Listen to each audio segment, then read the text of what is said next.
కూటమిలో ఏమైంది? గొడవలు మొదలైనయా? రెండు పార్టీల మధ్యలో విభేదాలు ప్రారంభమైనయా? అంటే ప్రారంభమైందనే చెప్పొచ్చు.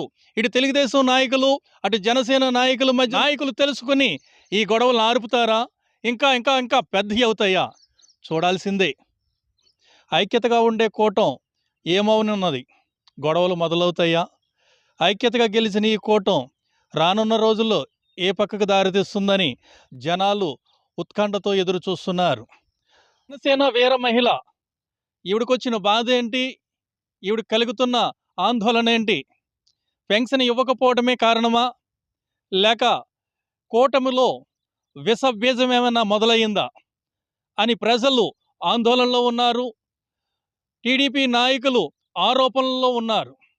ఇది ఎంతవరకు ఈ గొడవ దారితీస్తున్నది? ప్రజలు వేచి చూస్తున్నారు. కూటమి నాయకులు మంచి నిర్ణయం తీసుకుంటారా? రానున్న రోజుల్లో ప్రజలకు మంచి పరిపాలన ఇస్తారా? ఎదురు చూడాల్సిందే. ఇక్కడ వైఎస్ఆర్ కాలనీ ప్రెసిడెంట్ అని చెప్దామండి. అందుకే నోరు ఉంది. మనకు నోరు లేదా? కంగారు ఎందుకు? డోర్ టు డోర్ చెప్తామా? భయం అంటే ఎందుకు పెన్షన్ కంగారు ఆలోచిస్తున్నా? అదే ఉండాలి కొంచెం. మనకేముంది? వాళ్ళెంతమంది వెళ్తాం, మనం ఎంతమంది వెళ్తాం, 4 సంవత్సరాలు ఎవరు తిరిగారో, ఎవరు తిరగలేదు, ఎవరు కష్టపడ్డారో అనేది అప్పుడు వాళ్ళే చూపిస్తారు. వాళ్ళ దగ్గర ఉన్న ఫోటోలు వాళ్ళే చేస్తారు. వాళ్ళ దగ్గర ఉన్న ఫోటోలు పది మందిని సెడ దగ్గర లేట్ అవ్వడం. అదే వీడియోలు తీసుకుని బయటవలసినంత అవసరం లేదు. కావాల్సిందే నువ్వు తీసి చెప్పడమే మాకు కావాలి.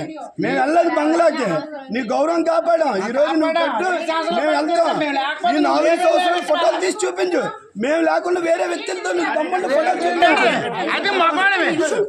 వాళ్ళగాని ఇవాళ మేము దొంగ వెనక్కి దాగలేదు. ఎప్పుడు పసుపు తిరిగాం. చెప్పండి, నేను కూడా జనసేన నేను కూడా. మరి మేము చేయాల్సిన కూటమి వల్లే కదా వచ్చింది, అందరికీ తెలుసు. కూటమి వల్లే వచ్చింది గవర్నమెంట్. ఎవరు చూసారమ్మా? అందరూ ఇతను మోన గారు వీళ్ళందరూ వచ్చేస్తున్నారు మీదకి. మీ మీదకా? మేము వచ్చేసి వీళ్ళకి ఇవ్వడానికి ఇలా వస్తే మమ్మల్ని నెట్టేసుకుని ఇలా వచ్చేసి ఇలా నిల్చుంటే ఎలా ఉంటుంది చెప్పండి. అది కరెక్ట్ కాదు కదా. లేడీస్ మీదకి వెళ్ళడం ఓట్లు లేకుండా ఎవరు గెలిచలేదు ఇక్కడ. ఆయన వచ్చి మీద పడిపోతున్నాడండి. అదే అంటుంది. మీరే మీద లేడీస్ మీద పడడం తప్పు కదండి మొన్న గారు. అదే ఏంటండి చెప్తున్నారు కదా, లేడీస్ ఏమైనా అబద్ధం చెప్తారు ఏంటండి అలాగా? అమ్మ మీదకి వచ్చేస్తాను తన అర్థం ఏంటి అంటే పక్క వెళ్ళిపోలే కదా. మీదకి వచ్చేస్తే పక్క వెళ్ళిపోలే. మీదకి వచ్చేస్తే మరేంటి నిలబడితే తగులుతుంది. నీకు అర్థం అవ్వట్లేదు. సైలెంట్ గానే ఉంటాం. తప్పు కదా, అన్ఎడ్యుకేటెడ్ కాదు. ఇక్కడ ఎవరండి ఎడ్యుకేటెడ్ చెప్పండి. ఎవరు ఎడ్యుకేటెడ్? అందరూ అన్నారు కదా. అందరూ మీరు ఒక్కరైపోతే కాదు. ఎడ్యుకేటెడ్ కోసం మాట్లాడకండి. అలాగని మాట్లాడకూడదు కదా. ప్రెసిడెంట్ లో చేయాలా? ఇన్ ప్రెసిడెంటా? ఇప్పుడు ప్రెసిడెంట్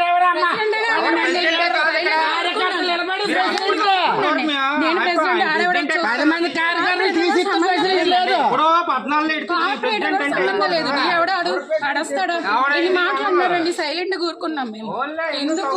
ఎడ్యుకేటెడ్ కాబట్టి అతన్ని కూడా చాలా ఇచ్చేసారు. ఇక్కడికి మేము ఒక పెన్షన్ ఇక్కడ ఉంది, ఇంకో పెన్షన్ మేము వెళ్ళాం. ఫస్ట్ అలొక చేస్తున్నారు, మేము ఒక చేస్తున్నాం.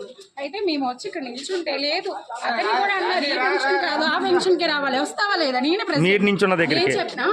నేను చెప్పినట్టు మీరు వినాలి అంతే అని అతన్ని కూడా అన్నారు.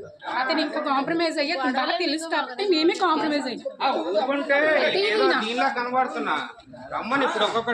ఎవరు చేస్తాడు వర్క్? ఎవరు చేస్తారండి? బాగా